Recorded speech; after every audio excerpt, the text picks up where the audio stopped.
ரோமோ Tamil viewers எல்லாருக்கும் வணக்கம். இந்த வீடியோவில் பாண்டியன் ஸ்டோர் சீரியலில் நாளைக்கு என்ன நடக்க வாய்ப்பு இருக்குது அதை பற்றி தான் டீட்டெயிலாக பார்க்க போகிறோம். முதல் நடக்குதுன்னா, ராஜியை ஏமாற்றி நகையெல்லாம் தூக்கிட்டு ஓடி இருப்பார்ல கண்ணன், அவரை திரும்ப ராஜி பார்த்துட்டாங்க. ஆமாங்க, இன்னைக்கு ராஜி காலேஜ் போகிறதுக்காக பஸ் ஸ்டாண்ட் வந்திருப்பாங்க. அந்த வழியாக கண்ணனும் வராது. இன்னொரு பொண்ணை ஏமாத்துறதுக்கு பிளான் பண்ணி ஃபோனில் பேசிகிட்டே வராரு. அப்போ ராஜி வந்து கண்ணனை பார்க்குறாங்க.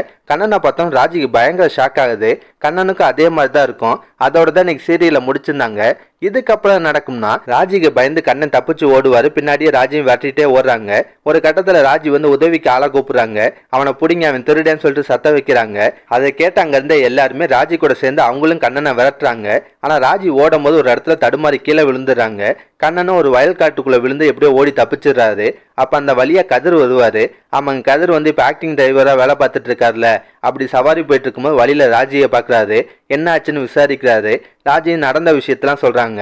நான் இன்னைக்கு கண்ணனை பார்த்தேன், அவனை பிடிக்கலாம் முயற்சி பண்ண, ஆனால் முடியல, அவன் தப்பிச்சிட்டான். ஆனால் அவன் சும்மா விடக்கூடாது, எப்படியாவது அவனை பிடிச்சி அவன்கிட்ட வந்து என் நகையெல்லாம் திரும்ப வாங்கணும். உடனே போலீஸ் ஸ்டேஷன் போகலாம், அவனை பற்றி கம்ப்ளைண்ட் பண்ணலான்றாங்க. கதிரும் சரின்னு சொல்லிட்டு கூட்டு போறாரு. அதுக்கப்புறம் போலீஸ் ஸ்டேஷன் போய் நடந்த பிரச்சனை எல்லாம் சொல்லி கம்ப்ளைண்ட் எழுதி கொடுக்குறாங்க. ஆனால் அங்கே இருக்க ஒரு கான்ஸ்டபிளுக்கு வந்து கதிர் அடையாளம் தெரிஞ்சிருக்கு. ஏன்பா நீ பாண்டியனோட பையன் தானே சொல்லி விசாரிப்பாங்க. அதுவே கதிருக்கு லைட்டாக ஷாக்காக தான் இருக்கும். அவங்கள்ட்ட பேசி சமாளிச்சுட்டு வெளியே வராது. கிளம்புறதுக்கு முன்னாடி கதிர் சொல்றாரு, இந்த விஷயம் வீட்டுக்கு தெரிஞ்சுன்னா கண்டிப்பாக பெரிய பிரச்சனையாகும், அதனால இந்த விஷயத்த நாமளே டீல் பண்ணிக்கலாம், நீ உண்மை எதுவும் வீட்டில் சொல்லாதன்றாரு. ராஜியும் சரின்னு தலையாட்டுவாங்க.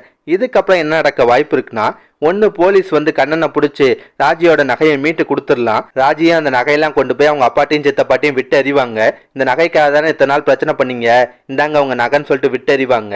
இந்த மாதிரி சீன் வரதுக்கு வாய்ப்பு இருக்கு. இல்லைன்னா ஸ்டேஷன்ல கதிர அடையாளம் கண்டுபிடிச்சி விசாரிச்சாங்களா ஒரு போலீஸ், அவங்க பாண்டியனை பார்த்து நடந்த உண்மையெல்லாம் சொல்லலாம். முழு உண்மை பாண்டியனுக்கு தெரியாட்டினாலும் ராஜியோட நகையெல்லாம் எடுத்தது கதிர் இல்லை, கண்ணன் ஒருத்தன் தான் நகையை தேடிட்டு போயிருக்கான்ற விஷயம் பாண்டியனுக்கு தெரிய வரும். அது தெரிஞ்சாலும் பாண்டியன் வந்து வீட்டில் கதிர் ராஜியை விசாரிப்பாரு. எதுக்கு இத்தனை நாள் அந்த உண்மையை என்கிட்ட மறைச்சிங்கன்னு சொல்லிட்டு கண்டிப்பா கேள்வி கேட்பாரு.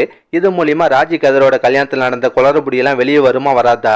மறக்காம கருத்தை கமெண்ட்ல சொல்லுங்க. இந்த வீடியோ பிடிச்சுன்னா ஒரு லைக்கை தட்டுங்க. நம்ம சேனல் ப்ரோமோ தமிழ் ரிவ்யூஸ் இதுவரை சப்ஸ்கிரைப் பண்ணலாம், ப்ளீஸ் சப்ஸ்கிரைப் பண்ணிக்கோங்க. நான் உடனே ஒன்று சீரியல் அப்டேட் கொடுத்துட்டே இருக்கேன். Bye guys.